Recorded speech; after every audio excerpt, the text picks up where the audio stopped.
So again, thank you very much for this very interesting and challenging invitation. It's actually something I'm quite nervous about because I don't know very much about your profession. I'm not a teacher, I have not any education in teaching, so formal education is something I'm actually quite far away, but I hope from our examples, what we are doing in Ars Electronica in the sector of informal education, I can maybe give some interesting advices or ideas for the many problems that are ahead of us. I think you have heard already that title of this lecture is, so to say, also one of the core mottos of our work at Ars Electronica, and I think it's really one of the best quotes ever made. If you think education is expensive, try ignorance. This is, I think, what you all know, because in this profession, whether it's education or cultural activities, what we are constantly fighting for is that everybody tells us you are so expensive. But well, I think there is a good reason why our work is expensive, because it is definitely the most important work that needs to be done. Just before I go into the educational activities, let me give you a brief overview of the organization that I'm representing. Sorry for those who have been yesterday already in my lecture, but that's the only part that is similar to yesterday. We are called Ars Electronica. This is a cultural, educational and research organization in the city of Linz in Upper Austria. We are 100% owned by the city of Linz, so we are a public institution, but we are also doing a lot of collaboration with companies, the industry and the business sector, and in total only 1/3 of our budget is public funding, 2/3 of our budget are generated with our own activities. Our history goes back now almost 40 years to 1979, and I think the interesting point to mention is this was the time when Linz was in quite a difficult time, because Linz, the economy was based on steel industry was going down, the city was quite heavily polluted because of all this industry, and the city just had to look for a new direction. And some people, and the interesting thing again is it was artists, scientists, journalists, and the people from the city. They came together to think about what could be the future direction of our city, and they found the way that new technologies, everything that is related to this upcoming technology of the computer, would probably be the most driving force in the future. And they understood that it is also a cultural and social issue.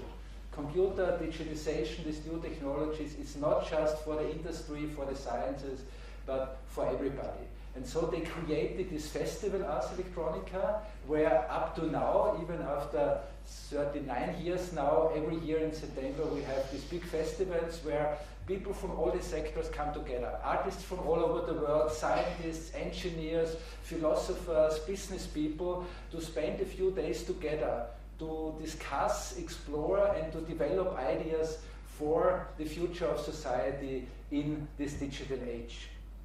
Based on these experiences in the early 90s, the city of Linz was looking for a way how to, so to say, convey this energy, these inspirations of all these experts that were coming every year for only 1 week, how to convey and transfer this on a larger scale into the city, towards the citizens, to the people living in this region. And this was the moment when the Ars Electronica Center was created, and it was opened in 1996, and this was the time when I also joined Ars Electronica. And the important thing is that also the beginning was the Art and Science Festival. At this time the decision was not to make an art museum that would collect the most beautiful and most important pieces of this new digital art, but to create an educational center that would use the skills, the knowledge, the know-how of artists to communicate how these new technologies are changing our world, and in addition to help people to move from just being users of technology to be masters of technology, to be creators. So this was the very important point in time when we recognized this very interesting similarity between being a creator, being a capable, competent person, and at the end, of course, also being an entrepreneur, because basically being an entrepreneur is not very different from being a creator, being a creative person. You are somebody who has ideas and who thinks I'm capable of realizing the ideas. I want to give it a try. And this is why we think that cultural education, and in particular access to creativity, is so extremely important beyond the sector of art and culture. So this is what we are trying to educate, inform, and how we try to support people throughout all the ages in the Ars Electronica Center, and to prove, so to say, and to try out if this is really true, if this is working and how it could be made working. We also created in 1996 the Ars Electronica Future Lab, a laboratory and think tank where we work with artists, but also with the industry, and later I will show you some example what can happen if artists work together with people from the industry to create new ideas, new products. And the reason why I want to show this is, of course, because what we should understand is when we talk about cultural education, it's actually not about culture at all. It's about how to make a more competitive and capable society. So this is what Ars Electronica is doing. We have a lot of activities. I don't go too much into these details here. I just want to show these few numbers before I go into the practical experiences. The main activities of the Ars Electronica Center, also we have lots of permanent exhibitions, is education programs. Just from the last year, we had more than 40,000 kindergarten kids in the museum. So we have a special kids research laboratory, the Kinderforschungslabor, that is specially designed together with the experts from the kindergartens in the city of Linz.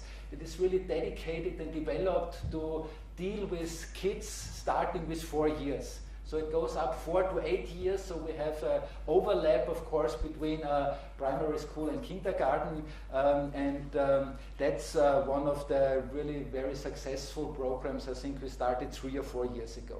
When you see here only 33,000 school kids, it doesn't mean that we only have 33,000 kids in the age of school kids in our museum. These are 33,000 school kids in the last year that attended workshops, programs, and seminars together with their teachers, coming with their class into the museum. And these workshops and courses are usually at least 3-hour programs. But we also go up into higher education. We have quite a lot of programs also with universities, but I think that's then anyway already a kind of different topic. And what we started quite successfully last year, only in summer last year, is a special program for apprentices, where apprentices from all over Upper Austria are sent for 1 day to the Ars Electronica Center. This is a program that is strongly supported by the Chamber of Commerce and the Industry Association of Upper Austria, and it's really wonderful to see how excited the kids are, because what we learned, and I think you know this as well, very good, it's quite easy, even if it's complicated enough, but it's quite easy to reach out for kids as long as they're in school, because it's wonderful organized. There's all these people like you who are very engaged to help the kids to connect to all these possibilities. But the moment they are out of school, when they start to work, it's getting much, much difficult to reach out for them. And the only way to do this that we found is really a very strong collaboration with the Chamber of Commerce and the Industry Association. We also do have a special program for unemployed children. That's a program we are running now in the 3rd year, where they come in small groups, 10 to 15 kids for 5 days, for a whole week, into the Ars Electronica Center. And the really wonderful part of this is that, of course, everybody told us in the beginning, you know, don't do this. It will be just frustration. You will be not happy because these kids cannot be motivated. These are the dropouts. You know, don't waste your time, more or less. And also, we were quite afraid. You know, how would it be to work with them? Well, the simple line behind the story is, in these 2 years, we have 4 of these kids employed in our Ars Electronica center. 2 of them are still working with us. The other 2 from the Ars Electronica center could move on to other jobs already. And I think that's the best proof you can give, how you can help kids to find their own talents, to find their own energies and their own motivation by giving them access to creative ways to explore themselves. And I think at the end, it doesn't matter whether it's new technology, computer, robotics, and the stuff. Of course, this, if you ask me, that's anyway the most important thing of it. But the key is the creativity. I think it's often misunderstood. People think, you know, kids are interested in playing with computers. Maybe this was 20 years ago. When we started the Ars Electronica Center, the Elektronische Klassenzimmer was really super cool for schools. It was big computers and we had internet. So all the schools came because, wow, in the Ars Electronica Center we can go to the internet. Maybe at this time it was that giving access to technology was enough, so to say, to catch the young generation. But as you all know, new technology is something totally ordinary for them. There is nothing, I mean, even a bike is more exciting nowadays than a smartphone. So with technology, you cannot catch anybody. And I think this is true for all the things that we are discussing. Technology never is the answer. Technology only is a tool, is a means.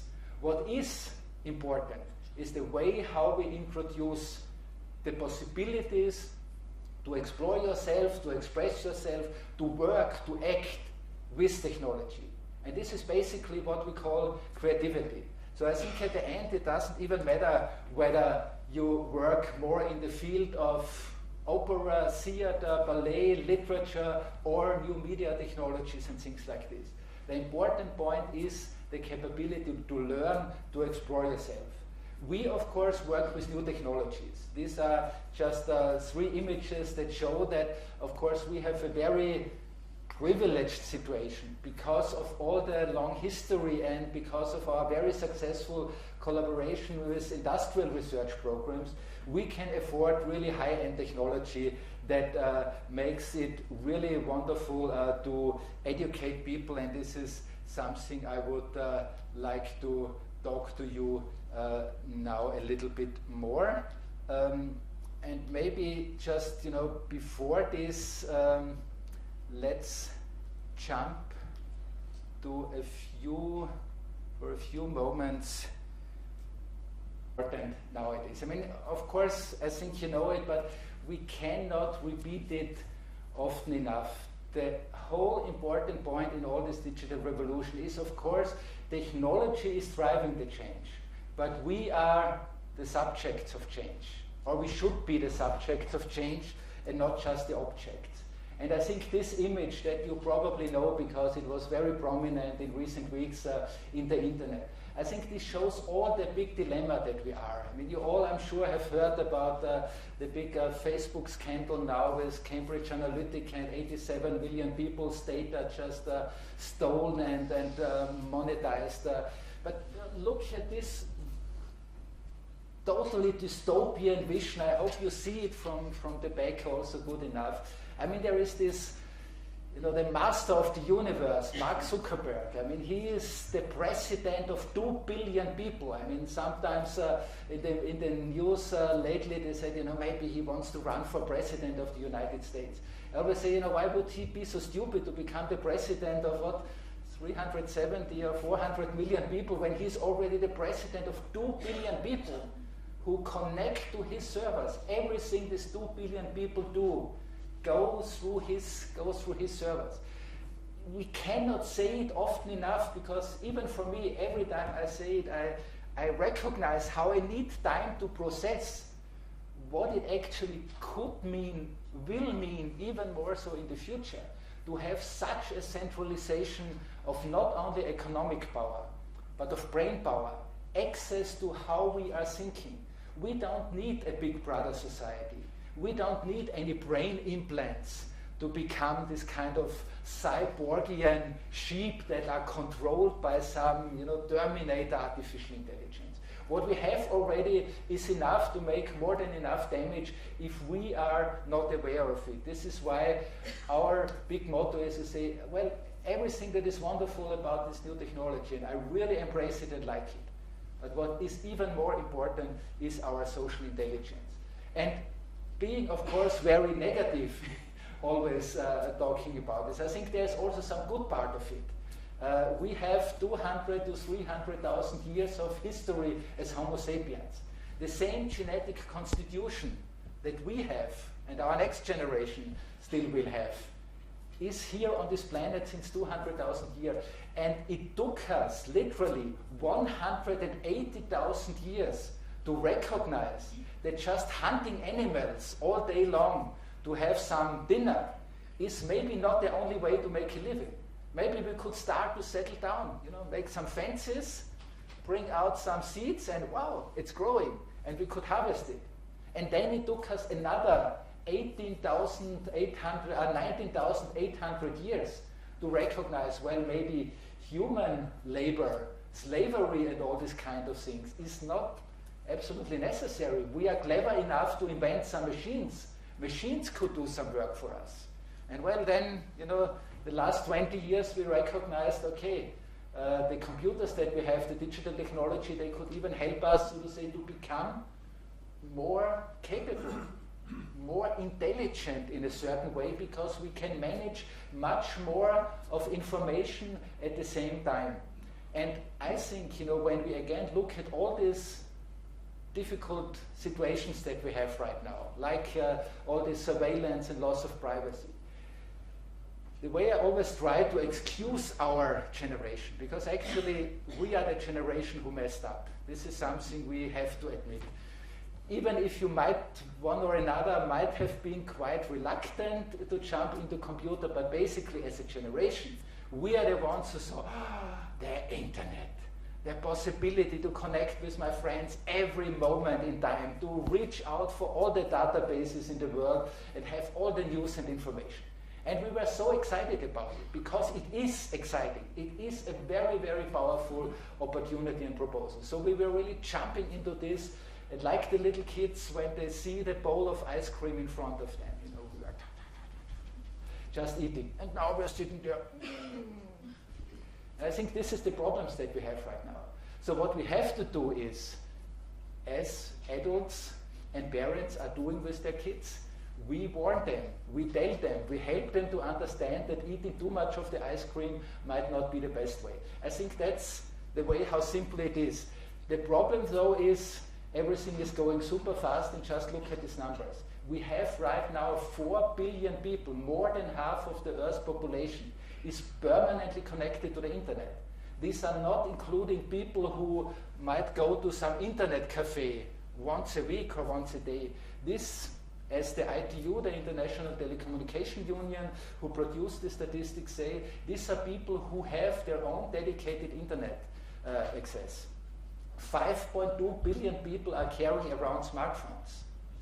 This means 5.2 billion people are basically connected not only to each other, but also to be controlled at any time. 3 billion people, including the Chinese with their own social media systems, are in social media, and as I said, 2 billion people use the Facebook.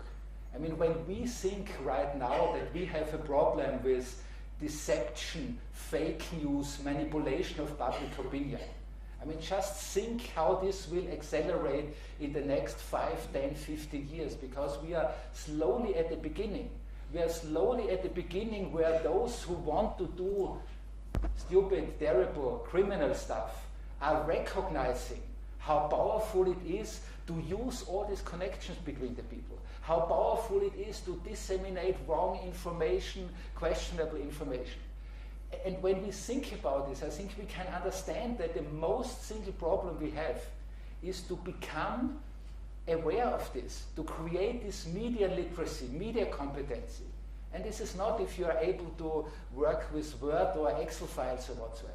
It's the question to understand how code and connected computer systems, how they are changing the power structures of our world. And I'm definitely not one of these, conspiracy theory guys. It's when I might sound like this, it's really because I believe we are looking at this number, the scale of this. We are really in a very, very dramatical situation, and the only chance we have is education. And how this thing is spreading. Consider 8.5 people every second. I think that's rather the tempo. Are connected to the internet. So while we are speaking here with each other, every time I snap like this, there is another person connected to the internet. This is the pace of our time, and this is the pace that we have to, so to say, keep up with. And there are also other, completely new shifts in this kind of cultural, social fabric of our society. Already right now, we have more Nigerians in the internet than Germans, which of course statistically is totally clear because there are so many more Nigerians that even if the penetration rate, the internet penetration rate in Nigeria is still quite lower, almost half of Germany, but this is already enough to have more Nigerians in the internet. In our real world, this doesn't really bother us that there are so many there because, as we like to point out, they are anyway down there, so which is questionable enough. But in the internet, they are not down there, and we are up there. We are all together connected to the same possibilities. And the kids in Lagos or in Abuja who have their smartphone have the same possibilities, the same capabilities than our kids here in Europe, in Ljubljana, or in Austria, in Vienna, in Linz, or whatsoever. And I think these are really the important points we have to mention. And there should be more than just making stupid business ideas like, I think this is one of the really most terrible ones I found in the last time. It's a girlfriend application where you can log in and you can create an account, and then, so to say, you create a fake virtual girlfriend. So the point is what they say, if your parents always nudging you, when are you finally finding your girlfriend? Then you can say, here is my girlfriend. And the business model is, depending on how much money you pay monthly, you can have more or less fake WhatsApp messages, exchange messenger, mails or whatsoever with your fake girlfriend. I mean, imagine how stupid. And this thing is profitable. This thing is making money. And what we really have to understand, of course, is how these opportunities are changing the opportunities in the future. In the same way as we all know from the smartphone. As long as the telephone was just something to talk about, it was pretty easy. And then there was, this company Nokia. I think we all in Europe know this example. Nokia was this great hero of European, modern technology. And then suddenly, they totally went down. And the only thing they didn't understand is that suddenly, from one moment to the next one, the telephone was not just a kind of portable speaking device, but it became a portable computer. It became a portable access to this vast network of people all over the world. And the same thing will be, just with one example that is ahead of us, that will be definitely having a lot of impact and influence, for example, to Slovenia, because quite similar than many areas in Austria, you have a lot of companies, small, medium companies who are supplying the car industry. But of course, the self-driving cars will completely change the landscape of this industry. And what is important now is not only to educate enough engineers who are able to manufacture the better electromotor and the better devices for these new cars, but the people who can think already one step ahead. And in the same way as the move from a telephone to a device for talking, to the smartphone, to the camera that you are using right now, in the same way we will have a complete shift in the ecosystem, in the possibilities that come out from this. And of course, we don't know what the self-driving car will be. It definitely is not a car anymore, it's a robot on wheels or a computer on wheels. But maybe it's a pizza oven on wheels. Why should the self-driving car deliver the pizza from the pizza bakery to the home? Why should it not become the pizza bakery itself and be much more efficient? And all these kind of things will be possible. We don't know which one will be the right ones. But what we have to do is to create a new generation of people who are capable to understand these possibilities and to find these opportunities. And I think the only thing we probably can do, of course, is teaching, school programs. There is an endless list. I mean, you can find them also very nicely on our website of things that we are doing. One important point is always, or the most important point is always hands-on experience, and not only for the pupils, but primarily for the teachers. So, for example, when we started the program with the kindergarten, the first thing we did, we spent about half a year only with experts from kindergarten education, from the pedagogical academy that is training the kindergarten people, to not only understand their needs, but also to understand how can we get access to them and all the kindergarten teachers that are out there already in the kindergartens. The same is what we are doing also with the teachers.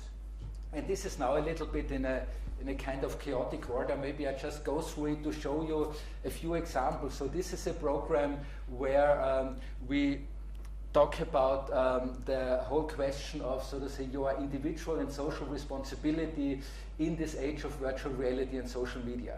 A really very nice and interesting, so to say, experimental setup developed by some artists actually. And the point is, we have one person that is remote controlled by another person. So you get one of these VR helmets, and what you see is, of course, the environment that you see in front of you, but also you see and you hear commands from another person. And you have to do what this person tells you. And so it's a very simple experiment, almost a little bit like the famous Pilgrim experiment. So it's to find out, how far would one person go to talk to another person and say, now do like this, go ahead, go straight, stop here, say hello to the next person you see, or try to kiss the next person. And how far will people go to instruct somebody else, and how far will people accept to do this? And one of the very interesting things is that in all these experiments, we barely had people who complained in the beginning and said, no, I'm not going to do this. They all agreed because they said, well, it's a nice game, it makes fun and things like this. So the interesting point is not the experience of virtual reality, of course, here, but the experience of your own, so to say, lack of responsibility and capability to understand this shift of power and the way how you suddenly allow somebody else to control you. And of course you can imagine when you play this for a few hours in a school class, how much better you can discuss all these questions of what kind of competences do we need in the future. This is an example of a very compelling program also we are doing now with medical students. I will talk about this a little bit later. This is a very comprehensible program going into art history, cultural heritage.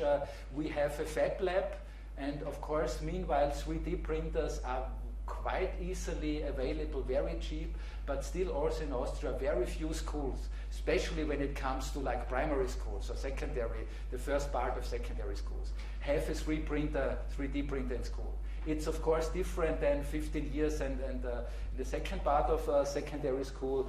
We have a biolab, so we do a lot of, they can learn how to clone a plant, they can analyze their own cells and these kind of things.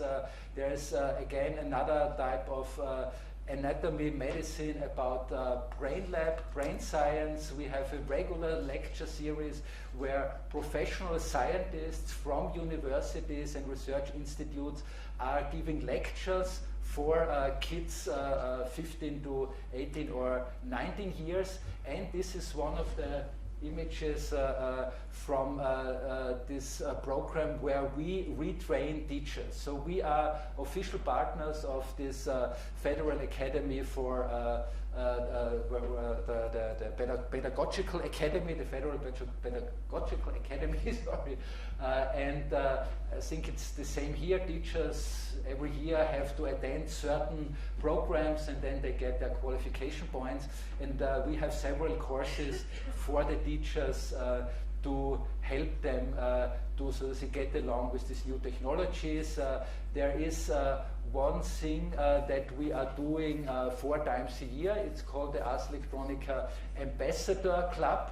These are teachers mainly from Linz and Upper Austria, but meanwhile also we have members from from Czechia, and also from Bavaria, and we invite them 4 times a year for 1 day to the Electronica Center. We give them all the information already ahead of our programs. What are we going to change in our exhibitions in the coming months? What are the courses that we are offering? And of course, on the one side, it's very much about telling them what we are doing. But the really important feedback for us in this teachers training program as well as in this ambassador program is the information that we can gain.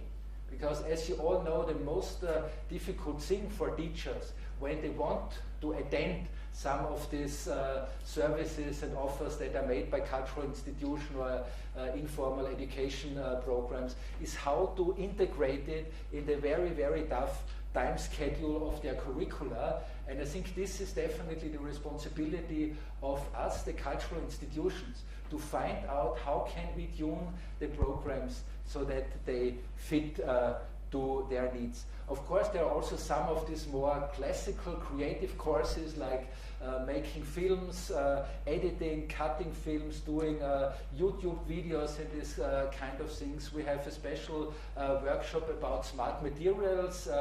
We have here, again, there's another biotechnology workshop for primary schools. Space research and going to outer space is, of course, a very, very important part. Hacking the robot, people really like this. There is also, of course, the more traditional conventional courses where they learn to work with little robot kits and Arduinos.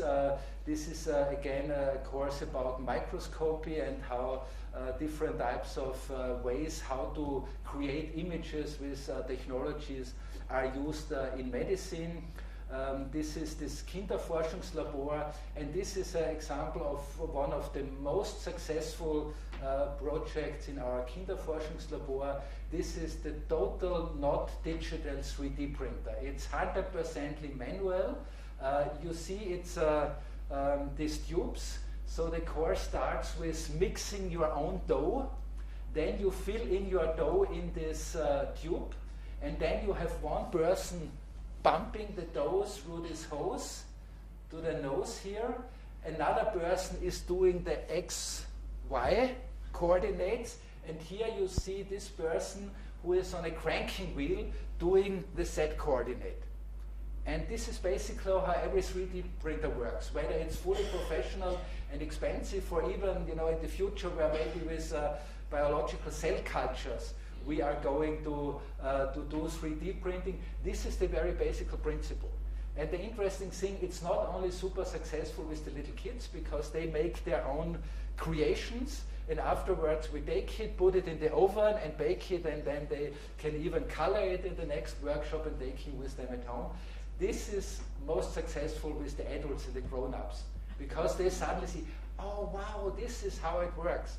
And it's only about understanding the coordination of XY coordinates, Z coordinates, and the amount of material you put into it. And then people slowly understand, what's the, so to say, magic behind the 3D printer. Why the computer is so important, because when you then start to talk about this, how a 3D printer is also, that it's necessary for a 3D printer also to build up scaffolding, and not just the product that you would have on the end, but also, for example, if you have something that is overarching, Of course, the computer has to recognize it and already start to build scaffolding and all these kind of things. You can talk with these people much easier. Another very successful and important program is ESERO. You know, ESA, the European Space Agency, has a very comprehensive education program. I think it's 11, 12 countries now within Europe that have so-called ESERO centers. And these are centers that get support from the ESA as well as from the respective federal government to use space research and astronauts and all these, wonderful things about satellites and spaceships and rockets to enhance, so to say, the interest into natural sciences. And the very interesting, and I have to say also a little bit respectless, the very stupid way how most of these programs are done is that they reach out for the teachers in mathematics, in physics, in chemistry, so they reach out for those teachers who are in natural sciences. And of course, the only pupils you can reach via this channel is those who are anyway already somehow interested and open to technology, natural sciences, and this kind of thing. So we introduce to them and say, why don't we use all these wonderful things about, satellite images and these wonderful stories that people have in mind when it's about going to outer space? Why don't we use this in language, for artistic and in literature and all these kind of things, in music? Because this would allow us to bring sciences and some excitement about sciences to those people who usually are rather skeptical or offended because they hate mathematics, or maybe they don't hate mathematics, but they have the wrong teacher whatsoever. But how can we reach other people? And this was incredibly successful. And now they are adopting this in many other of the centers as well, because this is all what it's about. If we continue just to go in a linear way, and say, those who are interested in sciences, okay, we support them. And those who are only interested, I don't know, in nothing or in culture, we support them with culture. We won't make a change. And we need this crossover to create more potential and more power. Another very important program is Safer Internet. We start already with also the primary schools for this. There is, of course, making your own computer game, super successful. Drones, another hot topic, and of course drones is something that when we do drone workshops, 99% are the boys who are interested. But for example, and I'm not sure if I have a photo here, but we also started now courses, you can have stitching machines that you program with a computer. And of course you can say, wow, this is just another replication of the stereotype. The boys are playing with the drones and the girls are playing with the stitching machine. But at this point, I have to say I don't care. As long as we are able to attract both sides of them, as long as we are able to involve them in dealing and getting exciting in what you can do with computer. Because again, it's not about computer, it's not about the stitching machine and the drone. It's all about giving them the excitement and the experience to do something on their own and something for themselves. And of course, another important part is all these programs that we are doing where we open up the museum and make all the back scenery of the museum available to people. This is actually the most important key for us when we do these programs with the unemployed kids, because they come for 1 week.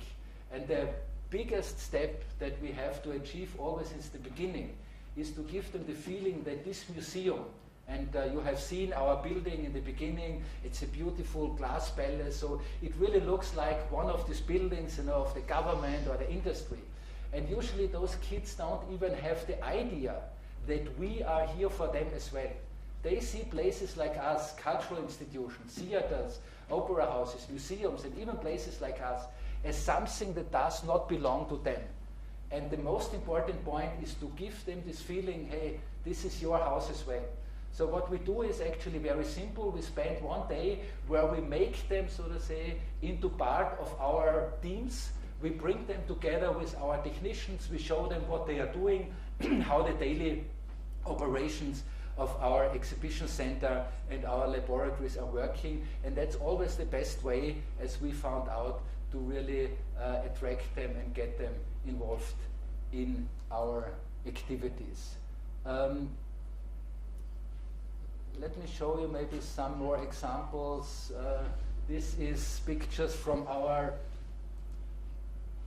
kindergarten program. I mean, I could spend endless time now to explain you all the different programs and courses that we are doing. You probably can imagine much of this anyway when you see these photos, but it is actually very simple technology. It is something, this is totally not a budget issue. The only expenses you have with this, of course, is personal costs. People who are necessary to be there, because when we have one kindergarten group, we need at least 2 of our info trainers who are attending them, because so far, with few exceptions, we cannot yet rely on the teachers or the kindergarten people, so to say, to take over the whole guidance of these courses on their own. So this is a very simple thing with little robots that are able to go the way according to the white lines. They are very simple to program, so you just step left key, forward key, right key, and so step by step you educate, you teach the robot to exactly go this direction. And of course, that's very, very simple. Technology was able to do this already in the 1940s and 50s.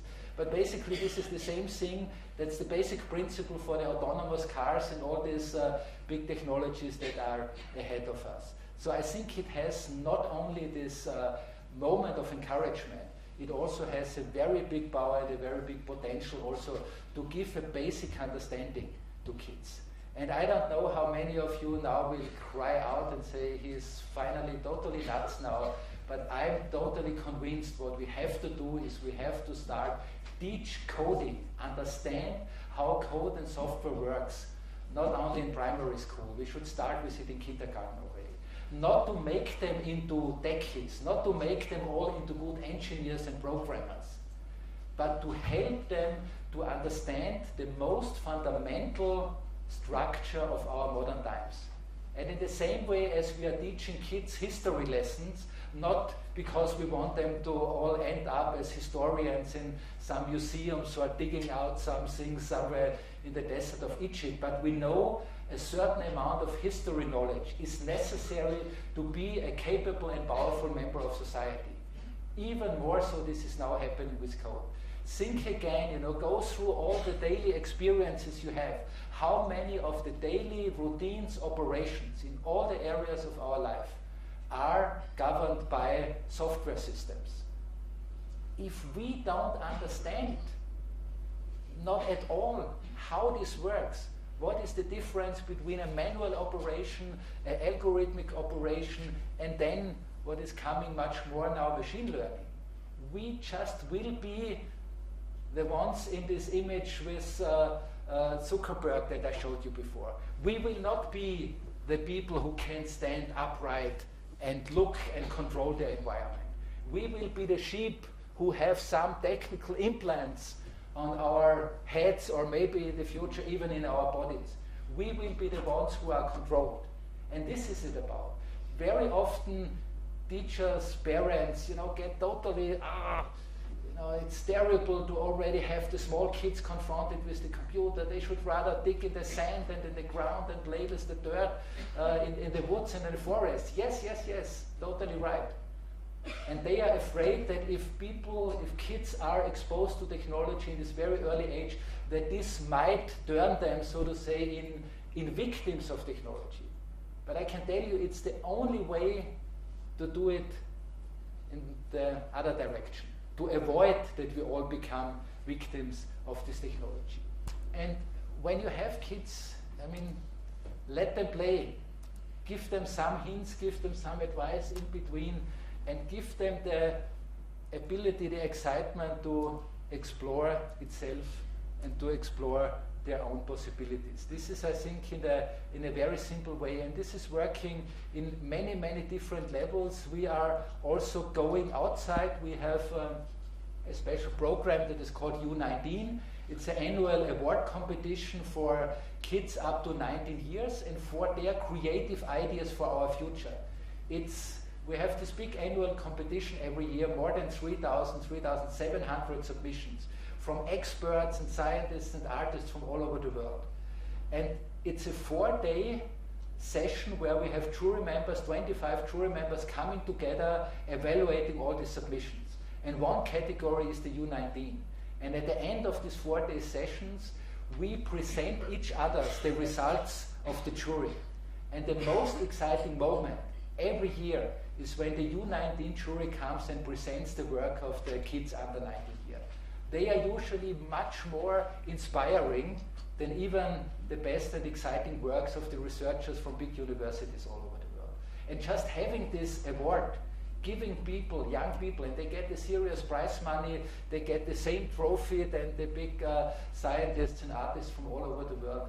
This is so encouraging for the artists, and based on this, for the youngsters, and based on this we started this U19 on tour, where we make this program in a way that we can not only do these courses in our museum, but we also go to schools with some basic equipment that we bring along.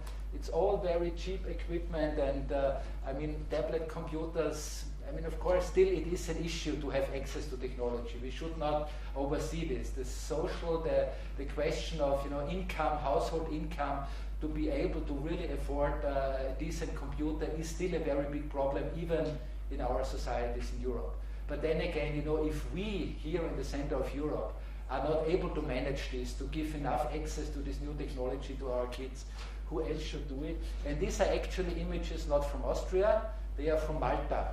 So we have been doing these programs in a kind of exchange program since a few years with different cities when they are cultural capitals or when they have the European presidency. That's always a very good opportunity for countries to get some extra money to do also international collaboration on this level.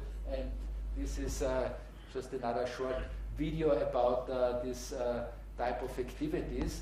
And I think one thing that might be quite interesting here in this context is, of course, I think most of you know the power of bringing real professional artists into the schools.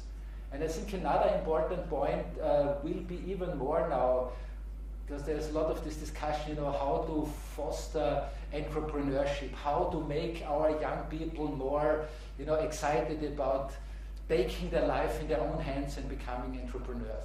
As I said already before, the most important thing is start with creativity. Because if you're not creative, you cannot be an entrepreneur anyway, because entrepreneurship is all about creativity. The next important point is bring these youngsters in direct contact with people who are doing startups, who are trying to create their own company.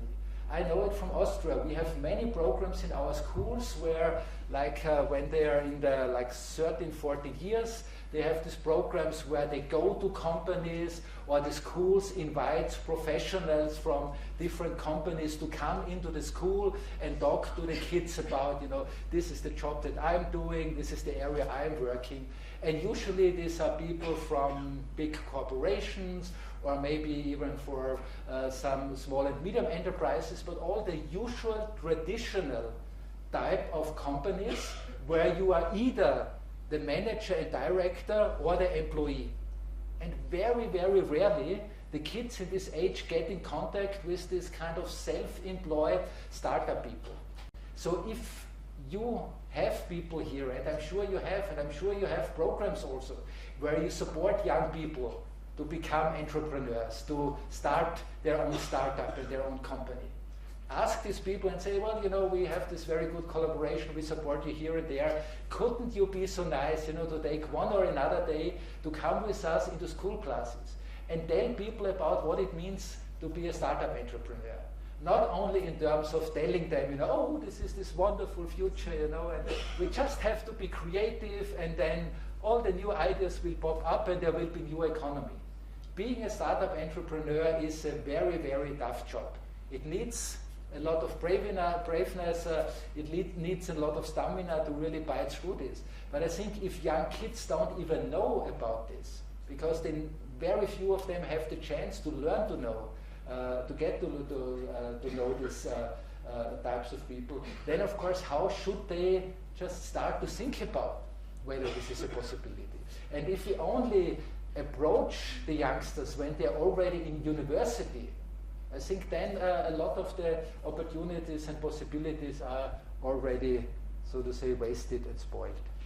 Actually, I lost a little bit track of my time because I have so many more projects and things I could show you and want to show you. Please just tell me to stop. I think maybe that's just as a final one, sorry. I was talking about these anatomy courses in our museum. So we have a very nice and beautiful projection space, really high end.